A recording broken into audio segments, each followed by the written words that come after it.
The night before Viola proposed to me, my mother was diagnosed with a malignant tumor. Combining every cent I had in the world, I was still $30,000 short of the deposit required for her emergency surgery. I called Viola, sobbing, begging to borrow the money. But the voice that answered her phone belonged to her, 3 years in the future. Viola, my mom gets better, right? I whispered into the receiver, my hand trembling against my chest. You'll help me save her. You always do, right? Silence stretched over the line, heavy and cold, for 3 agonizing seconds. When she finally spoke, her voice was stripped of any warmth I had ever known. Your mother is dead, the future Viola said. You asked me for 30 grand and I turned you down. But the very next day, I bought your best friend a $30,000 Cartier bracelet. My fingers tightened around the phone, my other hand squeezing the biopsy report so hard the paper crinkled in my grip. She let out a dry, mirthless laugh. Honestly, Tyler had been throwing himself at me for months. I only held back because of you. But I didn't realize how cheap you were beneath it all, begging me for $30,000 like a common parasite. The next evening, Viola got down on one knee in front of me, holding out a diamond ring, asking me to marry her. In that moment, all I could think about was the last thing her future self had said before she hung up the phone the night before. If things go as planned, tomorrow night will be our first time together, Tyler and me. Of course, you can choose not to ask me for the money, but without my charity, your mother will only die faster. Your move, Jessie. You decide. Will you make me the happiest woman alive? Will you marry me, Jessie? The moment the words left her lips, both of our phones chimed. Mine was a text notification from the hospital, a stark demand for the outstanding balance. Hers was a rapid rhythmic series of text alerts, vibrating incessantly against her thigh. Who is texting you? I asked, my voice cracking. Let me see. I saw the brief, guilty flicker in her eyes before she quickly turned her body, shielding the screen. But I was fast enough. I caught the name and the words glowing on the glass. It was Tyler, my best friend since childhood. I know you're getting married tomorrow. Just give me tonight. Please. The world tilted. My foot caught on the edge of the brick pathway, and I fell hard onto the gravel. The sharp stones sliced open my palms, hot blood welling up instantly. Behind Viola, the elaborate firework display she had commissioned began to detonate against the dark sky. A brilliant, colorful explosion. A magnificent, cruel joke. I let out a broken, breathless laugh, tearing off the formal tie around my neck. The blood from my hands smeared across the dark silk, soaking the fabric. Tears finally spilled over, blurring the face of the woman I had loved for 5 years. When I spoke, my voice was barely a whisper. Forget it, Viola. I won't marry you. I pushed myself up and ran in the opposite direction. She made a move to follow, but her ringing phone anchored her to the spot. Through the freezing wind, her voice drifted over to me. She didn't sound devastated. If anything, there was a strange, unsettling note of relief in her tone. Yeah, I just proposed. He said no. Hey, stop crying. I'm on my way to you now. At the hospital, I pressed my forehead against the cold glass of the ICU window, looking at my mother. The cancer had wasted her away in a matter of hours. It is true what they say, sickness arrives like a landslide. Only yesterday she had collapsed, and today I was holding a terminal diagnosis. Mr. Fletcher, the billing administrator said, tapping a pen on the counter. The deposit you made won't cover her next round of intensive care. You need to clear the balance downstairs. I reached into my pocket, pulling out my phone to check my banking app. My total net worth, $4,053.62. Not even a fraction of the tens of thousands needed for her treatment. Originally, I had more than enough saved. But 2 weeks ago, Tyler had come to me, begging for a loan to jumpstart his business venture. I remembered how he had clutched my hand, tears streaming down his face. Jessie, I don't have a wealthy girlfriend like you do. If you don't help me, my family is going to force me to marry some older woman back home just to pay off their debts. I hadn't hesitated. I gave him every cent of my savings, not even asking for a promissory note. I had no idea that along with my life savings, he was also taking my future wife. I took a deep breath and called Tyler. The word repay had barely left my mouth when a familiar, sleepy voice echoed from his end of the line. I'm out of the shower. Who's calling? Wrong number. Tyler cut himself off. There was a pause, and then I heard him let out a soft, mocking chuckle. He raised his voice, clearly intending for her and me to hear. Viola, darling, did Jesse turn down your proposal because you didn't offer him a big enough trust fund? He always did say he'd marry anyone who paid off his debts. I had never said anything of the sort. But on the other end, Viola said nothing. No denial. No defense. Soon, the sickeningly intimate sound of rustling sheets and soft murmurs filled the receiver. This was it. The first time the future Viola had warned me about. The call ended with a sharp click. I tried calling back, desperate, but it went straight to voicemail. I slid down the hospital wall, burying my face in my hands as the tears finally broke through. The sheer, suffocating weight of it all pressed down on my chest, sending a violent wave of nausea through my stomach. I dragged myself to the nearest trash can and retched until there was nothing left. For the first 25 years of my life, my world had revolved around 3 people: my mother, Tyler, and Viola. I never could have imagined that in a single night, I would lose all of them. Desperate, I did something I had never done before. I began calling every acquaintance, distant relative, and old classmate in my contacts, begging for a loan. The responses fell into 3 categories: a polite, "I don't have it," an awkward excuse, or a pitiful $100 transfer to quiet their own consciences. To make up the difference, I took on 3 separate temp jobs, working myself to the bone. Aside from the hours I spent sleeping or sitting by my mother's bedside, I didn't allow myself a single moment of rest. During this time, Viola sent me one text message. Just 3 words: "Don't regret this." Viola would probably never understand why I had suddenly become a different person. Just as I still couldn't comprehend how 5 years of love could be so easily poisoned by a third party. It was her future self who reached out to me more often, her texts appearing on my screen like ghosts. "You don't have to push yourself like this. Even if you work yourself to death, you can't save her. What's the point?" When I saw those messages, I was standing under a brutal 90-degree sun, handing out flyers for $15 an hour. I didn't have the breath or the energy to reply. That evening, a coordinator from my staffing agency texted asking if I could cover a VIP shift at an upscale lounge downtown. "The tips alone are more than we make in a month," she urged. If my kid weren't sick, I'd never give this up. I couldn't afford to say no. But I never expected that when I pushed open the heavy oak doors of the private suite, I would see Viola again. She was sitting at the center of the plush leather booth, her eyes locking onto mine through the dim, smoky light. Curled up tightly against her side was Tyler, looking smug and radiant. One of her wealthy friends sneered, looking me up and down. "Well, look who it is. Viola, isn't this the gold-digging ex who wouldn't marry you without a massive payout? Working as a barback now? What's the play, Jessie? Looking for a new sugar mommy?" The room erupted into laughter. Tyler's laugh was the loudest. Clearly, he had spent the last few weeks painting me as a villain to her social circle. Now that he had successfully climbed into her bed, he didn't need to pretend anymore. He leaned his head on Viola's shoulder, his eyes gleaming with triumph. "Viola, Jesse seems really desperate for cash lately. He's been hitting up all our mutual friends for loans. Shouldn't we do something to help him out?" Viola's expression remained unreadable. After a long, tense silence, a cold smile played on her lips. "Sure," she said. She tapped the toe of her designer heel against the row of expensive, high-proof whiskey bottles lined up on the low table. $1,000 a shot. "You game." She knew I was severely allergic to alcohol. She was doing this purely to humiliate me, to watch me crawl. But what she didn't expect was that under the mocking stares of the entire room, I didn't hesitate for a single second. I reached down, grabbed a bottle of neat whiskey, tilted my head back, and began to drink. The burning liquid scorched my throat, sending an immediate, violent spasm through my stomach. I dug my fingernails into my palms, drawing blood, forcing myself to swallow, fighting the urge to vomit. By the time Viola snapped out of her daze and ripped the bottle from my hands, more than half of it was gone. "Jessie, are you fucking insane?" she screamed, her voice cracking. "Why do you need money this badly?" Under the sudden rush of alcohol, my eyes stung with tears. For a split second, I wanted to tell her how exhausted I was, how scared I was, how desperately I wanted my mother to live. But the future Viola had already proved to me that even if I told her the truth now, nothing would change. I wiped the wetness from my chin and held up my phone, showing her my digital payment code. My voice was flat, empty of emotion. "What I drank? That should be at least 12 grand, right?" She cursed under her breath, her fingers trembling as she scanned the code and transferred the money. Then, she pointed at the door. "Get out." The moment I stumbled out of the suite, my legs gave way. I collapsed against the hallway wall, sliding down to the carpeted floor. Looking at the notification of the $12,000 transfer, I let out a jagged laugh. But the laughter quickly turned into tears.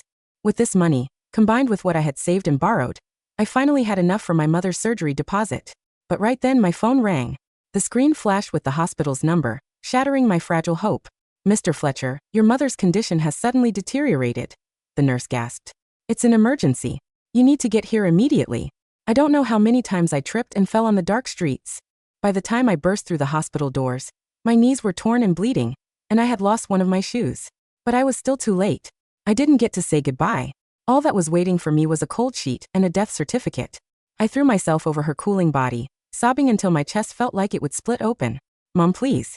Don't leave me alone. Take me with you, please, Mom." Even the ICU nurses, who saw death every day, turned away to wipe their eyes. "Mr. Fletcher, I'm so sorry. one of them whispered, handing me a tissue. There was an old superstition in my family that you must never let your tears fall on the face of the deceased. If you did, their soul wouldn't find peace, and they might take the person they loved most along with them. In that dark room, I wished with everything in me that the superstition was true. My mother was my only family, my entire world. With her gone, what was the point of drawing another breath? My phone buzzed. It was a call from the future Viola. "Jesse, your mother."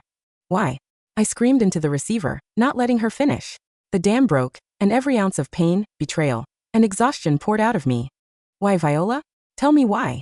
Why is it that no matter what I do, I can't save her? Why did you and Tyler betray me when I did nothing wrong? Why did the woman I loved for 5 years end up in bed with my best friend? Tell me why. Just tell me." There was a dead, suffocating silence on the other end. And then, a sound I hadn't expected. A quiet, muffled sob. After a long pause, she whispered, "I'm sorry." The anger drained out of me, leaving me entirely hollow. I slid down the wall, sitting flat on the cold hospital floor. A question slipped past my lips. "Viola, do you regret it now?" The future Viola didn't answer. Instead, she said something strange, her voice sharp with sudden panic. "Jesse, don't look out the window." But she was too late. As soon as the words left her mouth, a massive firework detonated in the night sky outside the hospital window. One after another, brilliant bursts of light illuminated the dark room like artificial daylight. 2 young nurses walked past the door, their voices drifting in. "Oh look, that's the display Miss Clifford ordered for her new boyfriend. It's supposed to go on all night. Must be nice." I heard her ex-boyfriend refused to marry her because she wouldn't pay off his debts. What a leech. Glad she found someone better. Right. I had almost forgotten. Today was Tyler's birthday. I opened my social media.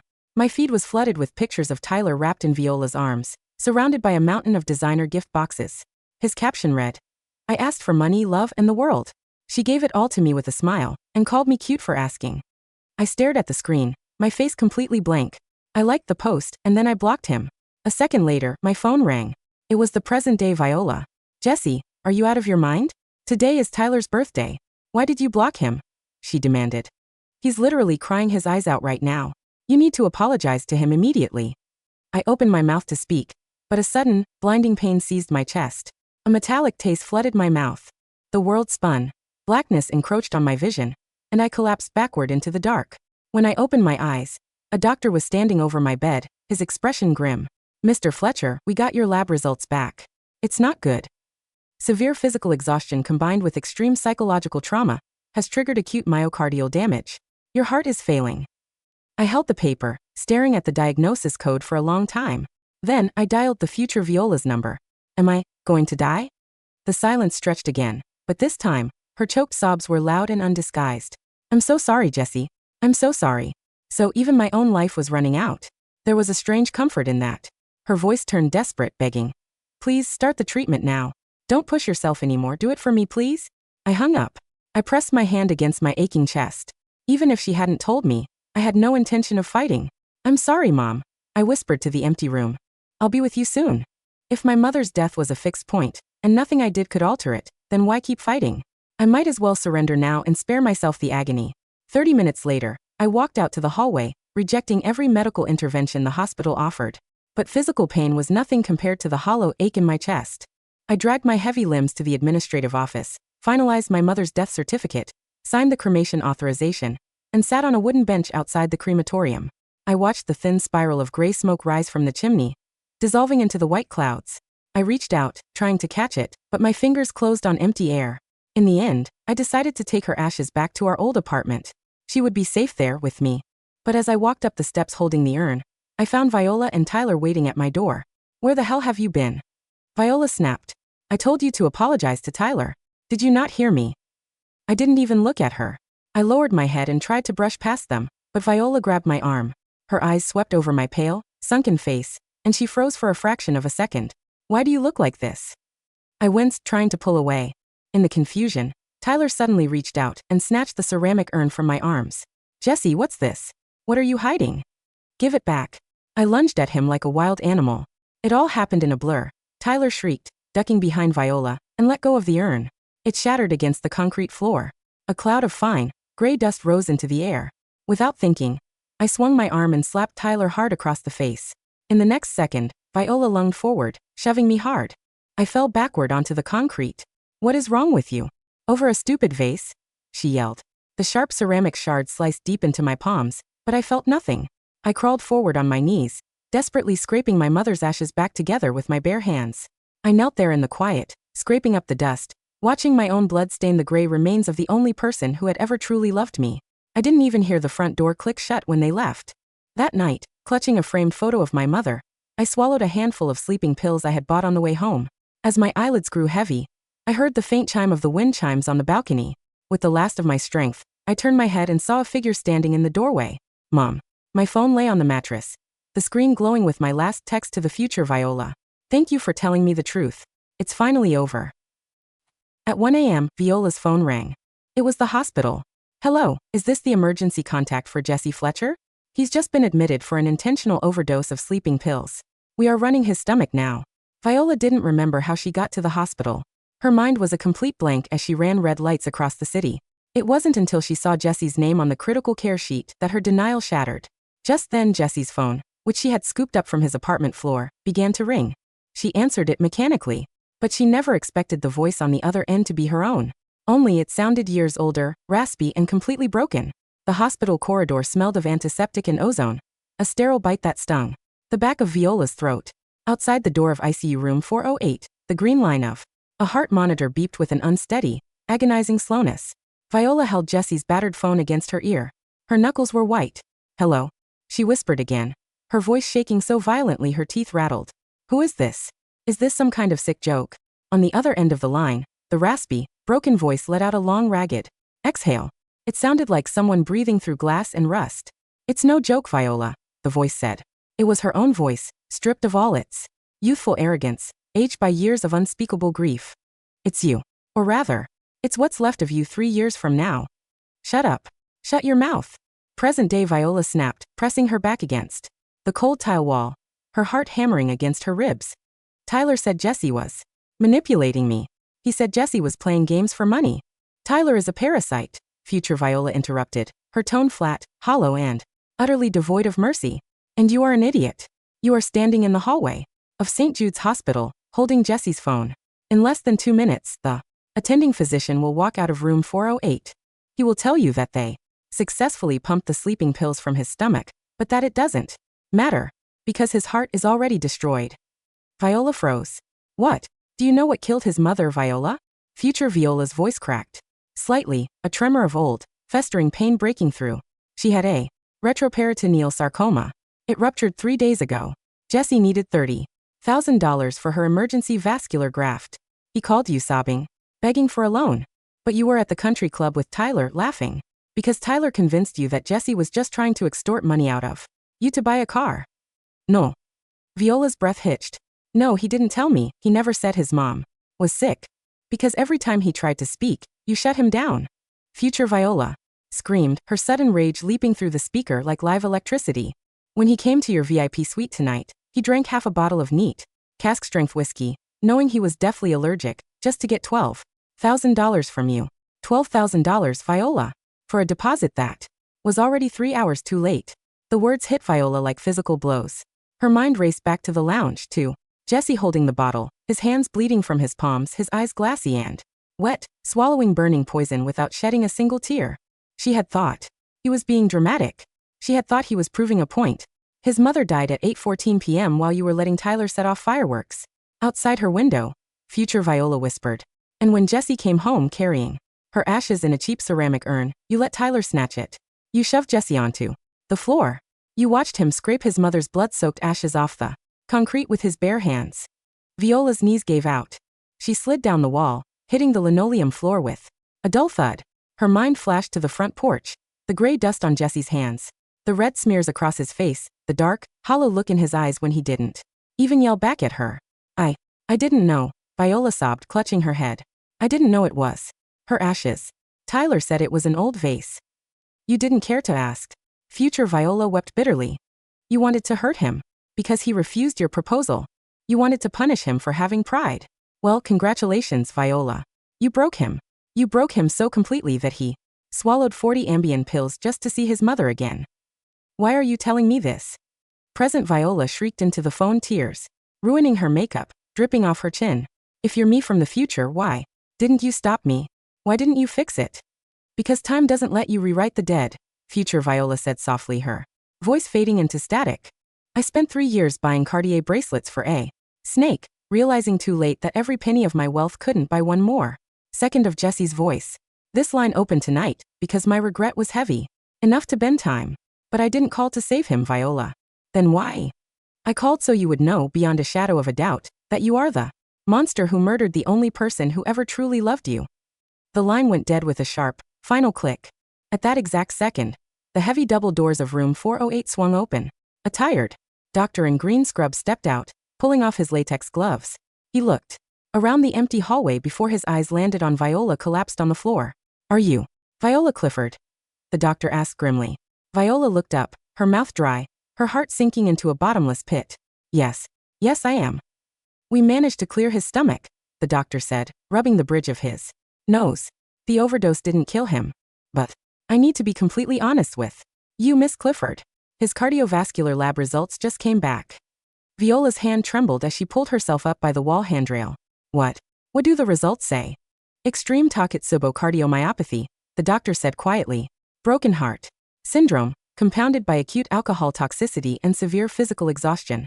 His heart muscle has suffered irreversible stress damage. The ejection fraction is below 15%. The doctor looked at her with a quiet, devastating solemnity. He isn't going to make it through the week, Miss Clifford. His body has simply given up. The rain began at 3 a.m., beating against the hospital glass in heavy, rhythmic slaps. Inside the private VIP room, which Viola had frantically paid $50,000 to secure, Jesse lay motionless on the crisp white sheets. And 4 line ran into his thin wrist, and an oxygen cannula rested beneath his nose. His face was so pale it was almost translucent, the dark circles under his eyes resembling bruises. Viola sat on the small plastic chair beside his bed, holding his left hand. His hand was freezing cold, his fingers stiff and dry. She kissed his knuckles over and over again, her tears dampening his pale skin. I'm sorry, Jesse. I'm so sorry. Please open your eyes, please. The door to the room quietly creaked open. Tyler stepped inside, holding a damp designer umbrella and a bag of warm pastries. He had fixed his hair, wearing a cashmere sweater that Viola had bought him just last week. Viola, babe, Tyler whispered softly, making a sympathetic face as he walked toward her. I heard what happened. I came as fast as I could. Is the leech? I mean, is Jesse going to be okay? Viola didn't move. She didn't turn her head. She just stared at Jesse's quiet, breathing chest. Tyler, she said. Her voice was terrifyingly calm. Yeah, babe. Tyler reached out to touch her shoulder. Look, don't feel too bad. He's just doing this for attention, you know? He probably took a couple of non-lethal sleeping pills just to make you feel guilty, so you'd write him a check. Slap. The crack of Viola's palm against Tyler's face reverberated through the quiet room like a gunshot. Tyler stumbled back, dropping his umbrella and the pastry bag. He clutched his left cheek, which was instantly blooming into a fiery, violent red. He stared at her in absolute shock. Viola. What the hell are you doing? Viola stood up slowly. In the dim light of the heart monitor, her eyes were completely bloodshot, filled with a murderous, terrifying rage. Where is the $30,000, Tyler? She asked softly. Tyler blinked, his heart skipping a beat. What $30,000? The $30,000 Jesse gave you 2 weeks ago. Viola stepped forward, her voice rising, every word laced with poison. The money you begged him for. The money you claimed you needed so your family wouldn't force you into an arranged marriage. Tyler's face went white. I don't know what you're talking about. He's lying to you. He never gave me. Viola pulled out her phone, unlocking it with a vicious swipe, and hurled it directly at his chest. The screen hit his sternum and fell to the floor. I called your bank 20 minutes ago. Viola screamed, her voice cracking with pure agony. My family owns 30% of that regional bank, Tyler. I had my manager pull your transaction history. You deposited $30,000 from Jesse's personal checking account 14 days ago, and you spent it the very next morning at the Cartier boutique downtown. Tyler fell back against the doorframe, his mouth opening and closing like a landed fish. Viola, listen to me, it's not what it looks like. His mother was dying. Viola shrieked, lunging forward and grabbing Tyler by the collar of his expensive sweater, shaking him violently. His mother was dying of cancer, and he gave you his life savings because he thought you were his friend. And you took that money and bought a bracelet, and then you came to me and told me he was a gold digger? I didn't know she was dying. Tyler cried out, terror finally breaking through his arrogant facade. He tried to pull her hands off him, but Viola's grip was maniacal. He didn't tell me she had cancer. I was jealous, okay? I wanted you. He had everything. He had your love, he had your attention, and I had nothing. I just wanted him out of the picture. You wanted him out of the picture? Viola echoed, her voice dropping into a raspy, horrific laugh. She let go of his collar and struck him across the face. Again, shoving him hard into the hallway wall outside the room. Nurses and security guards came running down the hall, but Viola paid them no mind. She pointed a shaking, blood-stained finger at Tyler's nose. As of this second, Tyler, she spat, every word dripping with cold, unadulterated venom. Your father's firm is ruined. I am pulling every investment the Clifford Group has in your family's business. I am calling the district attorney to file fraud and extortion charges against you for the $30,000. By tomorrow morning, you will have nothing. You will be on the street, and if I ever see your face near Jesse again, I will make sure you spend the rest of your life in a concrete cell. Viola, please. No. Tyler fell to his knees, clutching her skirt, crying hysterically. I'm sorry. I'll give the bracelet back. I'll apologize to Jesse. Please don't ruin my family. Get your filthy hands off me, Viola said coldly. The security guard seized Tyler by his arms, dragging him kicking and screaming down the corridor. His desperate wails echoed off the sterile walls until the heavy fire doors swung shut, burying the sound completely. Viola stood alone in the hallway, her chest heaving. She looked down at her hands, which were still stained with dried dirt and the faintest traces of gray ash from Jesse's porch. She turned back to the quiet room. Jesse hadn't moved. His heart monitor continued its slow, dying rhythm. At noon the next day, the rain stopped, leaving behind an overcast, oppressive sky. Jesse opened his eyes. The ceiling was white. The light was harsh. The smell of disinfectant filled his lungs, bringing with it a dull, aching sensation in his throat from the tube they had used to pump his stomach. He turned his head slowly. Viola was sitting on the edge of the mattress. She looked unrecognizably ragged. Her designer dress was wrinkled and stained. Her hair was a tangled mess and her eyes were swollen, raw red from hours of continuous crying. The moment she saw his eyes open, a gasp of pure, frantic hope escaped her lips. Jesse, she cried out, reaching forward to grasp his hand. Jesse, you're awake. Doctor, he's awake. Jesse didn't pull his hand away, but he didn't squeeze hers back either. He just stared at her. His eyes were entirely flat, like two pools of muddy water under a gray sky. There was no hatred in them. There was no anger. There was no betrayal. There was simply nothing. It was the look a person gives to a completely unfamiliar stranger on a crowded subway train. Viola felt a cold spear of ice drive straight through her lungs. She would have preferred him to scream at her. She would have preferred him to curse her name, to spit on her face, to strike her as she had struck Tyler. This complete, absolute vacancy was infinitely worse. Jesse, Viola sobbed, lifting his limp hand to her cheek, wetting his skin with her hot tears. I know everything now. I know about your mom. I know about the $30,000. I know what Tyler did. I ruined him, Jesse. He's gone. He'll never hurt you again. Jesse listened silently. His expression didn't change even a fraction of an inch. The doctor said your heart is sick, Viola choked out, her voice trembling with a frantic, pleading desperation.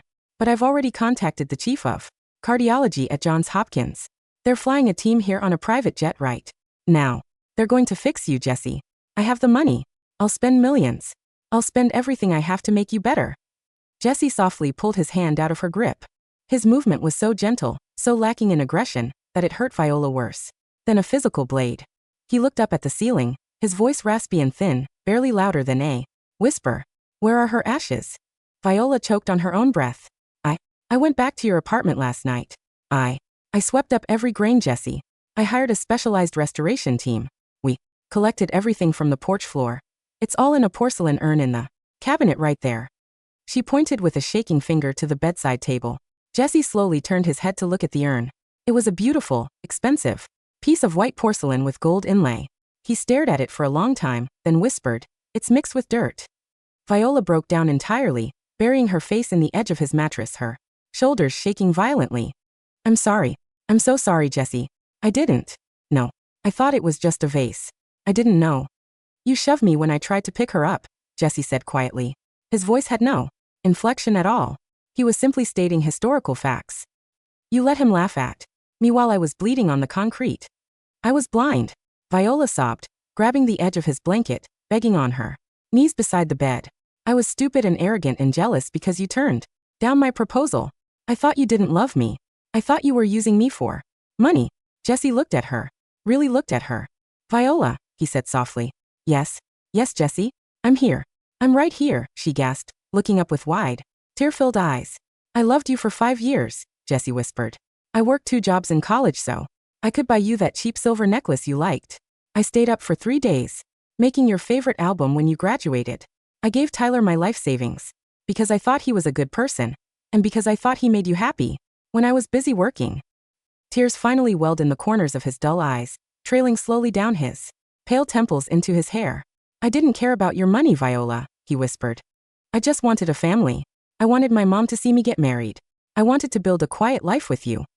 We can still have that, Viola pleaded frantically, pulling a velvet jewelry box from her coat pocket, the same box containing the diamond proposal ring from 2 nights ago. Look, here it is. We can get married right now. In the hospital. I don't care about a wedding. I just want to be your wife, Jesse. Jesse looked at the diamond ring sparkling under the fluorescent hospital light. Then he closed his eyes. I don't love you anymore, Viola, he said. The 5 words hung in the sterile air of the hospital room, heavy, final, and absolute. Viola froze. The velvet box slipped from her fingers, clattering onto the tile floor. The diamond ring rolled away, stopping against the metal base of the heart monitor. You're just hurt, Viola stammered, her voice barely audible. You're just angry with me. No, Jesse said, his tone utterly serene. I'm not angry. Anger requires energy, Viola. And I don't have any left. He turned his face toward the window, looking at the gray clouds drifting far away in the sky. My mother is waiting for me, he whispered softly. Please leave. Over the next 3 days, the private hospital room became a war zone of modern medicine. Viola spared no expense. Top specialists from around the world arrived in private helicopters. They brought experimental cardiac pumps, high-dose, intravenous inotropes, and state-of-the-art diagnostic equipment. They filled the room with machines that hissed, hummed, and beeped around the clock. Yet, despite every advanced medical intervention wealth could buy, Jesse's vital signs continued a steady, relentless decline. His heart ejection fraction dropped from 15% to 11, then to 8. His liver and kidneys began to shut down under the lack of perfusion. The lead cardiologist from Johns Hopkins finally pulled Viola into the hallway. On Friday morning, Miss Clifford, the doctor said gently, his expression full of profound pity, you need to understand something about Takotsubo cardiomyopathy. It is a condition heavily dictated by the central nervous system. The heart muscle, physically ballooned under a massive surge of stress hormones. Can't you do a transplant? Viola demanded, her eyes wild, her hands clutching the doctor's sleeve. I'll buy a hospital. I'll put him at the top of every international donor list. Name a price. Miss Clifford, the doctor sighed, shaking his head. He doesn't have the systemic strength to survive an open-chest transplant surgery. His body is rejecting the medications. But more importantly, the patient has signed a binding DNR, do not resuscitate order. Viola's heart stopped. What? He signed it yesterday afternoon while you were meeting with the legal team. The doctor said softly. He has explicitly refused all heroic life-prolonging measures. He is fully competent, and legally we must honor his wishes. Simply does not want to fight, Miss Clifford. Viola staggered back, hitting the hallway wall. She rushed back into the room. Jesse was sitting up slightly, supported by several pillows. He looked paper-thin, his skin having taken on a waxy, yellow sheen from liver failure. But his expression was remarkably calm, almost peaceful. In his hands, he held the cheap, framed photograph of his mother that he had retrieved from his apartment. Viola fell onto her knees beside his bed, taking the edge of his gown, weeping so hard she could barely form words. Jesse, why did you sign that paper? Why won't you let them try to save you? Jesse looked down at her. His eyes were no longer hollow. They were filled with a quiet, profound acceptance. Viola, he said, his voice a soft, raspy breeze. Do you remember the night we met? Viola sniffled, looking up through her tear-blurred vision. Yes, at the campus library. You dropped your notebook. I thought you were the son, Jesse whispered, a faint, sad smile touching the corners of his cracked lips. I thought if I worked hard enough, if I loved you enough, I could stand beside you. He reached out his thin, cold hand and gently touched her hair, the first time he had touched her voluntarily since that horrific night. Viola leaned into his hand, weeping hysterically, clutching his wrist like a dying sailor clutching a lifeline. I tried so hard, Viola, Jesse whispered softly. I handed out flyers in 90-degree heat. I drank whiskey until my stomach bled. I ran through the streets until my shoes fell off. I tried so hard to save my mom. I tried so hard to be enough for you. He let out a long, weary sigh. I'm just so tired now. Please, let me rest. No, Jesse, please, Viola begged, pressing her forehead against his hand, her tears soaking his skin. Don't leave me here alone. I'll change. I'll spend the rest of my life making it up to you. I'll build a hospital in your mother's name. I'll do anything. Just stay. Jesse didn't answer. He slowly pulled his hand back, resting it over the photograph of his mother on his chest. He closed his eyes. The green monitor above his head began a steady, terrifying descent. 70 BPM, 52 BPM, 38 BPM. Jesse! Viola shrieked, standing up, lunging across the bed, grasping his shoulders. Jesse! Look at me. Open your eyes. Please. Jesse! The nurses and doctors rushed into the room, their faces grim. One of the nurses gently tried to pull Viola back. Miss Clifford, please, you need to step back. Get off me. Viola screamed, fighting against the nurse's grip, reaching out wildly toward Jesse. Jesse, don't leave me. I love you. I love you, Jesse. 22 BPM. 14 BPM. On the bed, Jesse's lips moved one last time.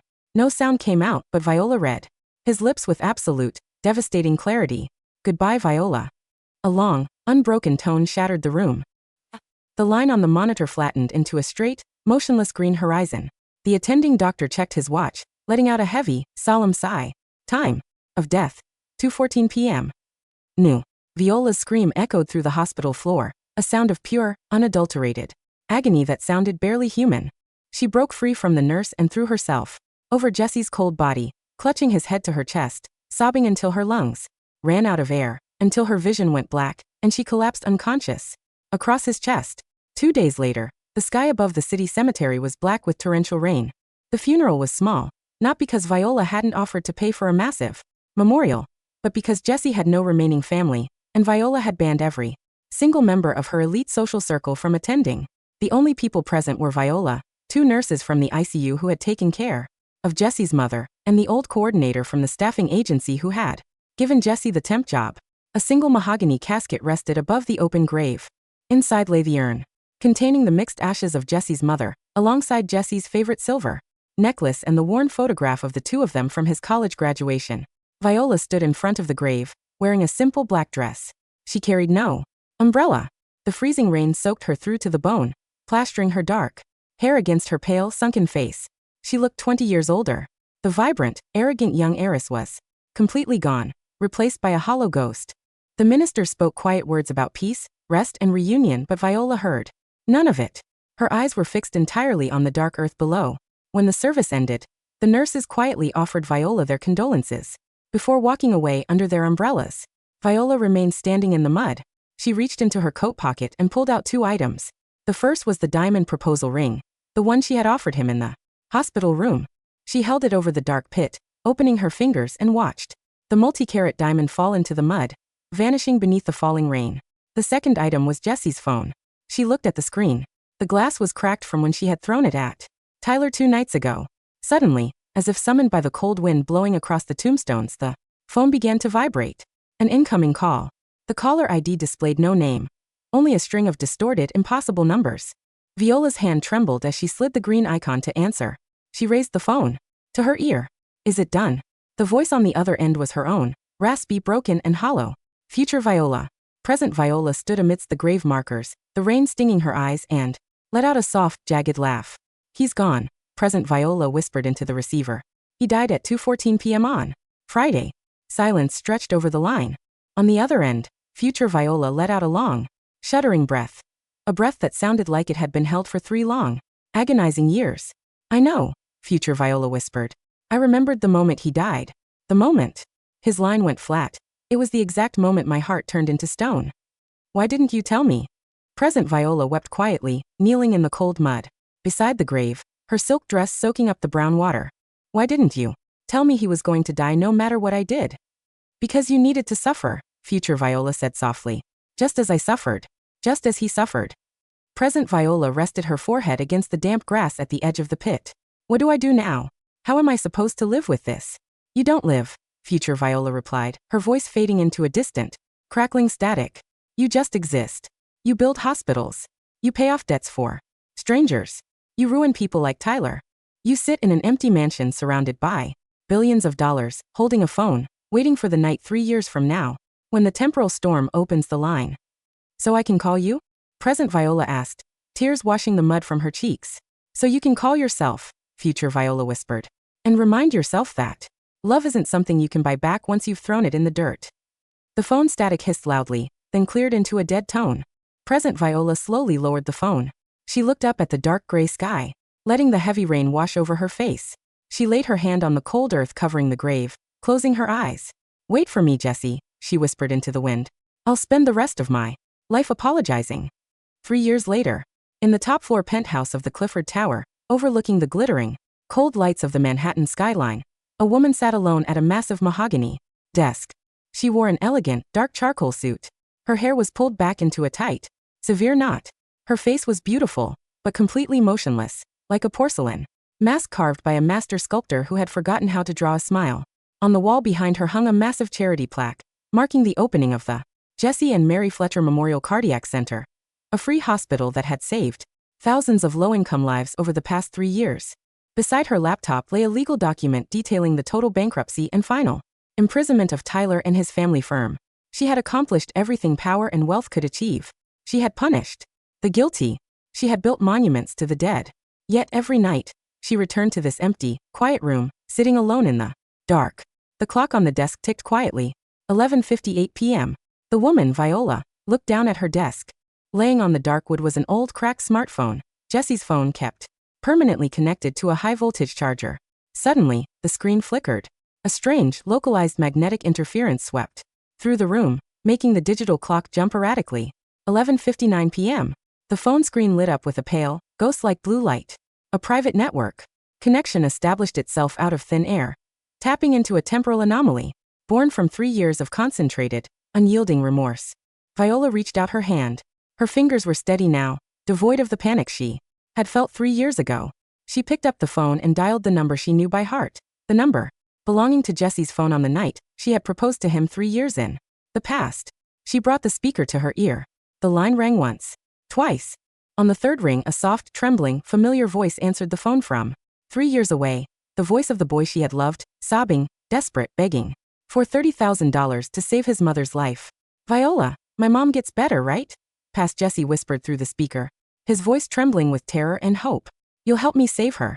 You always do, right? Viola closed her eyes. A single, clear tear escaped her lashes, trailing down her cold cheek. She took a deep, agonizing breath, held the phone tight against her ear, and spoke the words that bound her forever to her eternal, self-inflicted hell. Your mother is dead.